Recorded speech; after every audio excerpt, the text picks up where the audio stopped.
Universal logic میں خوش آمدید۔ یہاں دنیا کی عظیم فلسفیانہ اور سائنسی کتابوں کو آسان اردو میں سمجھایا جاتا ہے۔ اگر آپ انسانی سوچ، طاقت، اخلاقیات اور فلسفے کو سمجھنا چاہتے ہیں تو ابھی چینل کو سبسکرائب کریں۔ بالکل، اور آج کا موضوع واقعی بہت اہم ہے۔ جی بالکل۔ تو آج کے اس گہرے مطالعے میں ہم فریڈرک نیچے کی مشہور اور کافی پیچیدہ کتاب بیونڈ گڈ اینڈ ایول اس کے دوسرے حصے پر تفصیلی بحث کریں گے۔ ہاں، اور یہ حصہ حقیقتاً انسانی ذہن کو جھنجھوڑ دینے والا ہے۔ ایسا ہی ہے، اور میں شروع میں ہی یہ واضح کر دوں کہ ہماری اس گفتگو کا مقصد کسی خاص نظریے کی ترویج نہیں ہے۔ ہم بس غیر جانبدارانہ انداز میں مصنف کے خیالات کو سمجھیں گے۔ بالکل، کیونکہ نیچے کی باتیں بعض اوقات کافی تلخ محسوس ہوتی ہیں۔ تو ہم جانیں گے کہ انسان کی اصل طاقت کیا ہے، اخلاقیات کیسے بنتی ہیں، اور مستقبل کا انسان کیسا ہونا چاہیے۔ لیکن اس سے پہلے کیا ہم پچھلے حصے کا ایک مختصر خلاصہ کر سکتے ہیں تاکہ کڑی سے کڑی مل جائے؟ ہاں ضرور۔ دیکھیے، پچھلی دفعہ ہم نے بات کی تھی کہ نیچے نے روایتی سچائی پر کیسے سوال اٹھائے تھے۔ مطلب وہ فلسفیوں کے تعصبات کو بے نقاب کرتا ہے۔ یعنی وہ جو فلسفی کہتے ہیں نا کہ ہم بالکل غیر جانبدار ہیں۔ بالکل وہی۔ نیچے کے مطابق وہ شعوری طور پر غیر جانبدار ہونے کا دعویٰ تو کرتے ہیں، لیکن در حقیقت وہ اپنی ہی پوشیدہ خواہشات کو سچائی کا نام دے دیتے ہیں۔ اچھا، مطلب وہ پہلے سے فیصلہ کر چکے ہوتے ہیں کہ سچ کیا ہے۔ ہاں، اور پھر وہ بس ایسی دلیلیں ڈھونڈتے ہیں جو ان کی بات کو سچ ثابت کر سکیں۔ یہ ایک طرح کا دھوکہ ہے۔ تو اگر فلسفیوں کی سچائی کے پیچھے ان کی اپنی خواہشات چھپی ہیں، تو پھر انسان کی وہ بنیادی خواہش یا طاقت کیا ہے جو اسے ہر کام کرنے پر مجبور کرتی ہے؟ یہ بہت ہی زبردست سوال ہے، اور یہیں سے نیچے کا وہ مشہور نظریہ آتا ہے جسے وہ ول ٹو پاور یعنی طاقت کی خواہش کہتا ہے۔ ول ٹو پاور، لیکن عام طور پہ تو ہم سنتے ہیں کہ جانداروں کا بنیادی مقصد بس بقا ہے، یعنی خود کو زندہ رکھنا۔ جی، عام طور پر حیاتیات میں یہی سیلف پریزرویشن کا اصول مانا جاتا ہے، لیکن نیچے اسے بالکل مسترد کرتا ہے۔ اچھا، وہ بقا کو نہیں مانتا؟ نہیں، اس کے نزدیک اگر صرف زندہ رہنا ہی مقصد ہوتا تو جاندار کبھی خطرہ مول نہ لیتے۔ زندگی دراصل اپنی طاقت کو ظاہر کرنے، اسے بڑھانے اور دوسروں پر غلبہ پانے کا نام ہے۔ تو کیا اس کا مطلب یہ ہے کہ انسان کا بنیادی مقصد صرف زندہ رہنا نہیں بلکہ وہ اس درخت کی طرح ہے جو جنگل میں اگتا ہے؟ ارے واہ، یہ درخت والی مثال بہت بالکل فٹ بیٹھتی ہے یہاں۔ ہاں، مطلب وہ درخت صرف مٹی میں جڑیں پکڑ کر زندہ نہیں رہنا چاہتا بلکہ وہ جنگل میں سب سے اونچا ہونا چاہتا ہے تاکہ سب سے زیادہ دھوپ حاصل کر سکے۔ بالکل درست۔ وہ اپنی شاخیں پھیلاتا ہے تاکہ باقی درختوں پر حاوی ہو سکے، اور یہی ول ٹو پاور ہے جو ہر انسان اور جاندار میں ہوتی ہے۔ یہ تو کافی جارحانہ سوچ لگ رہی ہے نا؟ اور اسی لیے نیچے کہتا ہے کہ نفسیات کو تمام علوم کی ملکہ ہونا چاہیے، کوئین آف دا سائنسز۔ وہ ایسا کیوں کہتا ہے؟ کیونکہ دیکھیں، نفسیات ہی وہ علم ہے جو انسانی ارادوں اور اس طاقت کی خواہش کی مختلف شکلوں کا مطالعہ کرتی ہے۔ ایک سیکنڈ، اگر سب کچھ غلبہ پانے کے لیے ہے تو پھر ان کاموں کا کیا جو ہم بے لوث ہو کر کرتے ہیں؟ مثلاً کسی غریب کی مدد کرنا، اس میں کون سی طاقت دکھانی ہے؟ یہیں تو نیچے نفسیات کی گہرائی میں جاتا ہے۔ اس کے مطابق جب ہم کسی کی مدد کرتے ہیں تو لاشعوری طور پر ہم اپنی طاقت کا ہی اظہار کر رہے ہوتے ہیں۔ وہ کیسے؟ مطلب میں تو ہمدردی کر رہی ہوں نا؟ بظاہر ہمدردی ہے، لیکن دراصل آپ خود کو ایک طاقتور مقام پر محسوس کر رہی ہوتی ہیں۔ آپ یہ ظاہر کرتی ہیں کہ آپ کے پاس زیادہ وسائل ہیں اور آپ دوسرے پر اپنا اثر قائم کر سکتی ہیں۔ مطلب میں مدد کر کے بھی اپنے اندر کے کمانڈر کو خوش کر رہی ہوں؟ یہ تو بڑی عجیب سی بات ہے۔ عجیب ہے، مگر نیچے کے نزدیک یہی حقیقت ہے۔ ہر عمل کے پیچھے بالواسطہ یا بالواسطہ طاقت حاصل کرنے کی خواہش ہوتی ہے۔ خیر، اگر واقعی سب کچھ ول ٹو پاور کے تحت ہو رہا ہے تو کیا انسان کے پاس فیصلے کی آزادی موجود ہے؟ یعنی وہ جسے ہم فری ول کہتے ہیں؟ یہاں نیچے ایک اور دھماکہ کرتا ہے۔ وہ کہتا ہے کہ آزادی ارادہ یعنی فری ول اور مجبور ارادہ، یہ دونوں ہی انسان کے بنائے ہوئے افسانے ہیں۔ افسانے؟ لیکن میں نے تو ابھی خود فیصلہ کیا کہ میں آپ سے یہ سوال پوچھوں، یہ میرا آزاد ارادہ نہیں تھا؟ نیچے کے نزدیک حقیقت میں صرف طاقتور ارادے اور کمزور ارادے ہوتے ہیں۔ جب ہم کوئی فیصلہ کرتے ہیں نا، تو ہمارے اندر بہت سی خواہشات لڑ رہی ہوتی ہیں۔ تو جو خواہش جیت جاتی ہے ہم اسے اپنا فیصلہ مان لیتے ہیں۔ بالکل، اور دلچسپ نقطہ یہ ہے کہ ہمارے اندر کا کمانڈر یعنی حکم دینے والا اور عمل کرنے والا دونوں ایک ہی ہوتے ہیں۔ مجھے یہ کمانڈر والی بات تھوڑی اور آسان الفاظ میں سمجھائیں۔ دیکھیں، فرض کریں آپ کے سامنے ایک بہت مشکل کام ہے۔ آپ کے اندر ایک حصہ کہتا ہے کہ آرام کرو اور دوسرا کہتا ہے کہ محنت کرو۔ ہاں، ایسا تو روز ہی ہوتا ہے۔ تو جب محنت کرنے والا ارادہ جیت جاتا ہے اور آپ کام کر لیتی ہیں، تو وہ کام کامیاب ہونے پر آپ کے اندر کے کمانڈر کو طاقت کا احساس ہوتا ہے۔ اچھا، اور پھر میں اس طاقت کے احساس کو یہ سمجھ لیتی ہوں کہ یہ میری فری ول تھی۔ بالکل ایسا ہی ہے۔ آپ اسے اپنی آزادی ارادہ سمجھ لیتی ہیں، جبکہ دراصل وہ صرف ایک طاقتور خواہش کا کمزور خواہش پر غلبہ تھا۔ یہ بہت ہی حیران کا نظریہ ہے، مطلب ہم خود کو ہی دھوکہ دے رہے ہوتے ہیں۔ بالکل، ہم اپنی ہی نفسیات کے جال میں پھنسے ہوتے ہیں۔ لیکن اگر ارادے صرف طاقتور اور کمزور ہوتے ہیں تو پھر معاشرے میں اچھے اور برے کا تصور کہاں سے آیا؟ یعنی ہماری اخلاقیات کیسے بنی؟ یہ کتاب کا سب سے اہم اور متنازع حصہ ہے۔ نیچے کہتا ہے کہ خوف اخلاقیات کی ماں ہے۔ خوف اخلاقیات کی ماں؟ یہ کیسے ہو سکتا ہے؟ نیچے کے مطابق اخلاقیات کی دو بنیادی اقسام ہیں۔ ایک ہے آقاؤں کی اخلاقیات، جسے وہ ماسٹر موریلٹی کہتا ہے، اور دوسری ہے غلاموں کی اخلاقیات یعنی سلیو موریلٹی۔ تو پہلے آقاؤں کی اخلاقیات کے بارے میں بتائیں، وہ کیا ہے؟ ماسٹر موریلٹی ان لوگوں کی اخلاقیات ہے جو طاقتور، آزاد اور تخلیق کار ہیں۔ پرانے دور کے جنگجو، حکمران، وہ لوگ۔ تو ان کے نزدیک اچھا اور برا کیا ہوتا ہے؟ ان کے نزدیک اچھا وہ ہے جو شاندار ہو، طاقتور ہو اور جس پر فخر کیا جا سکے، اور برا وہ ہے جو کمزور، حقیر اور جھوٹا ہو۔ اچھا، مطلب وہ اچھے برے کا فیصلہ کسی اور سے نہیں پوچھتے، خود طے کرتے ہیں اپنی طاقت کی بنیاد پر۔ بالکل صحیح سمجھا آپ نے۔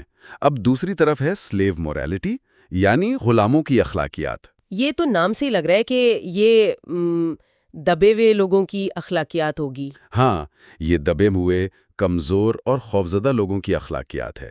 چونکہ یہ لوگ طاقتور آقاؤں سے ڈرتے ہیں، تو ان کی اخلاقیات افادیت اور حفاظت پر مبنی ہوتی ہے۔ افادیت اور حفاظت؟ مطلب کہ وہ بس اپنا بچاؤ کرنا چاہتے ہیں؟ بالکل، ان کے نزدیک اچھا وہ ہے جو بے ضرر ہو، ہمدرد ہو اور محفوظ ہو، اور برا وہ ہے جو طاقتور اور خطرناک ہو۔ یعنی وہ طاقتور کو برا اور ایول بنا دیتے ہیں تاکہ وہ خود کو تسلی دے سکے؟ بالکل، وہ اپنی کمزوری کو نیکی کا نام دے دیتے ہیں۔ اس کو اگر میں تھوڑا آسان کروں تو عقاب اور بھیڑوں والی مثال بڑی زبردست ہے یہاں پر۔ ہاں، وہ مثال تو اس پورے فلسفے کا نچوڑ ہے۔ آپ بیان کریں کیسے؟ دیکھیں، عقاب کے لیے اونچی اڑان بھرنا اور شکار کرنا وہ اس کی فطرت ہے اور اس کی اچھائی ہے، لیکن زمین پر موجود بھیڑوں کے لیے تو ہاں، عقاب کا یہ عمل بہت برا ہے نا؟ بالکل، کیونکہ عقاب ان کے لیے خطرہ ہے۔ تو بھیڑیں آپس میں مل کر یہ طے کر لیتی ہیں کہ عقاب برا ہے، یعنی ایول ہے، اور زمین پر چرنا اور بے ضرر ہونا ہماری اچھائی ہے۔ بہت خوب، یہی بات ہے۔ بھیڑیں اڑ نہیں سکتی تو وہ نہ اڑ پانے کو اپنی نیکی سمجھ لیتی ہیں۔ یہ تو آج کے دور کے بہت سے لوگوں کی نفسیات لگ رہی ہے۔ جی ہاں، اور نیچے اسی لیے ان پر اتنی سخت تنقید کرتا ہے۔ تو پھر اگر تاریخ کو دیکھا جائے تو دنیا میں کس اخلاقیات نے غلبہ پایا اور کیسے پایا؟ دیکھیں، ہم یہاں صرف مصنف کے خیالات پیش کر رہے ہیں تاکہ کوئی غلط فہمی نہ ہو۔ تو نیچے کے مطابق تاریخ میں غلاموں کی اخلاقیات یعنی سلیو موریلٹی نے ہی غلبہ پایا۔ اچھا، ماسٹر موریلٹی ہار گئی، لیکن کیسے؟ مذہب کے ذریعے۔ خاص طور پر نیچے عیسائیت پر بہت سخت تنقید کرتا ہے اور مانتا ہے کہ اس کے ذریعے غلامانہ سوچ دنیا پر چھا گئی۔ عیسائیت پر اتنی سخت تنقید؟ وہ کیا کہتا ہے اس بارے میں؟ وہ عیسائیت کو عوام کے لیے افلاطونیت قرار دیتا ہے، پلیٹونزم فار دا میسز۔ ایک سیکنڈ، افلاطونیت مطلب افلاطون کا فلسفہ عوام کے لیے؟ اس کا کیا مطلب ہوا؟ افلاطون کا نظریہ تھا نا کہ یہ دنیا ایک سایہ ہے اور اصل کامل دنیا تو کسی اور جگہ آسمانوں میں ہے۔ نیچے کے مطابق مذہب نے بھی انسانوں کو یہی سکھایا کہ اس دنیا کی کوئی خاص اہمیت نہیں ہے۔ اچھا، یعنی اس دنیا سے زیادہ اگلی دنیا پر توجہ دی گئی۔ بالکل، اور اس چکر میں مذہب نے انسان کی فطری طاقت، اس کے غرور اور اس کی زمینی زندگی سے محبت کو پوری طرح کچل کر رکھ دیا۔ لیکن مذہب نے تو غریبوں اور کمزوروں کا خیال رکھنا بھی سکھایا نا، اس میں کیا برائی ہے؟ نیچے کی نظر میں برائی یہ ہے کہ کمزوروں اور ناکام لوگوں کو بچانے کی کوشش میں آپ نے معاشرے کے سب سے بہترین افراد، جنہیں وہ ہائر مین کہتا ہے، انہیں آگے بڑھنے سے روک دیا۔ مطلب ہمدردی کی وجہ سے جو غیر معمولی لوگ تھے ان کی صلاحیتیں دب گئیں۔ ہاں، کیونکہ مذہب نے لوگوں کو اس دنیا میں اپنی طاقت دکھانے کے بجائے ایک خیالی دوسری دنیا کی امید دلا کر کمزور کر دیا۔ تو نیچے کے نزدیک یہ کمزوری تھی جو انسان میں آ گئی۔ لیکن اگر ہم آج کا دور دیکھیں، آج کا انسان کیسا ہے؟ آج کا انسان تو نیچے کی نظر میں اور بھی برا حال کر چکا ہے اپنا۔ لیکن کیسے؟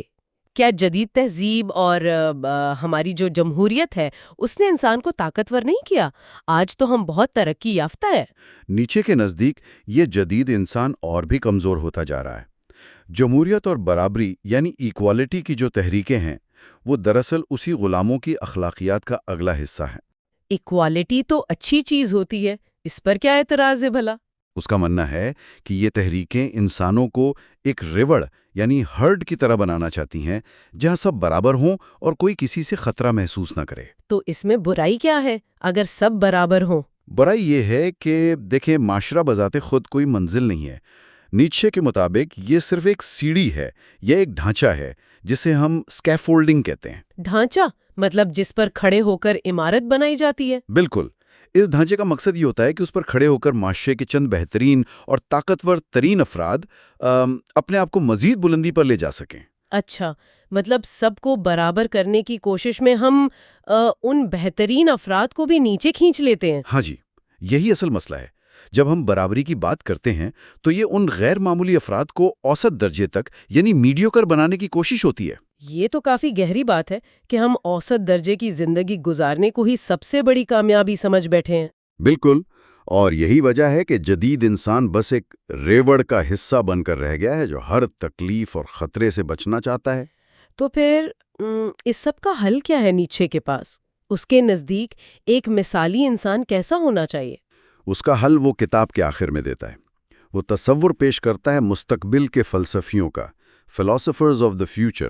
یہ فلسفی کیسے ہوں گے؟ آج کل کے فلسفیوں جیسے؟ نہیں، یہ بالکل الگ ہوں گے۔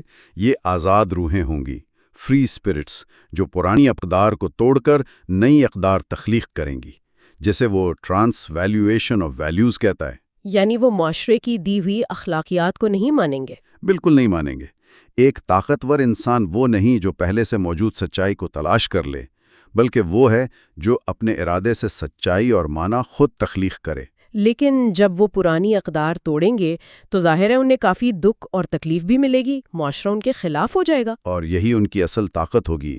وہ دکھ اور تکلیف سے بھاگنے کے بجائے اسے برداشت کرتے ہیں اور اس سے سیکھتے ہیں۔ مطلب زندگی میں معنی بنے بنائے نہیں ملتے؟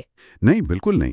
انسان اپنے عمل، اپنے نظم و ضبط اور اپنی طاقت سے زندگی کو معنی خود دیتا ہے۔ واہ، یہ واقعی بہت زبردست بات ہے۔ ہم عموماً بنے بنائے معنی ہی ڈھونڈتے رہتے ہیں۔ بالکل، اور نیچے ہمیں اسی نیند سے جگانا چاہتا ہے۔ تو گفتگو کو سمیٹنے کی طرف لاتے ہیں اب۔ اگر ہم پوری گفتگو کا نچوڑ نکالیں تو سب سے پہلے ہم نے یہ سمجھا کہ انسان کی سب سے بڑی ڈرائیو ول ٹو پاور ہے۔ جی، اور یہ بھی دیکھا کہ کس طرح آزاد ارادے یا فری ول کا روایتی تصور دراصل ایک وہم ہے۔ ہاں، وہ کمانڈر والی بات۔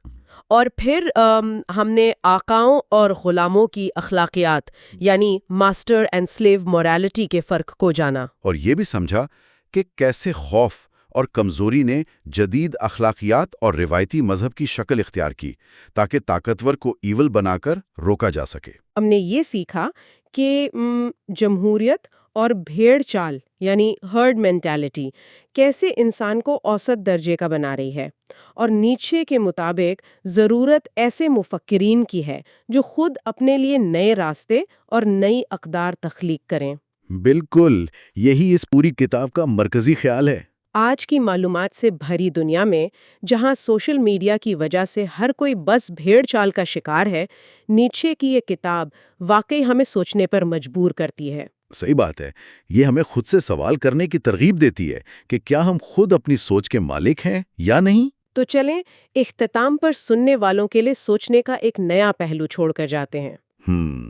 اگر معاشرے کے تمام اصول اور ضابطے صرف ایک ڈھانچہ ہیں، تو ذرا سوچیں کہ آج ہم نے اپنی روزمرہ زندگی میں کتنے ایسے اصولوں کو آنکھیں بند کر کے سچ مان لیا ہے جو در حقیقت ہماری اپنی ذہنی اور روحانی ترقی کی راہ میں سب سے بڑی رکاوٹ بنے ہوئے ہیں۔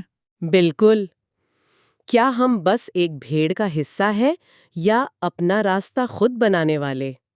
خیر، اگر آپ کو یہ ویڈیو پسند آئی ہو تو یونیورسل لاجک کو ضرور سبسکرائب کریں۔ اسی طرح دنیا کی عظیم کتابوں کی آسان اردو میں تفصیلی وضاحت حاصل کرنے کے لیے بیل آئیکن کو بھی آن کریں۔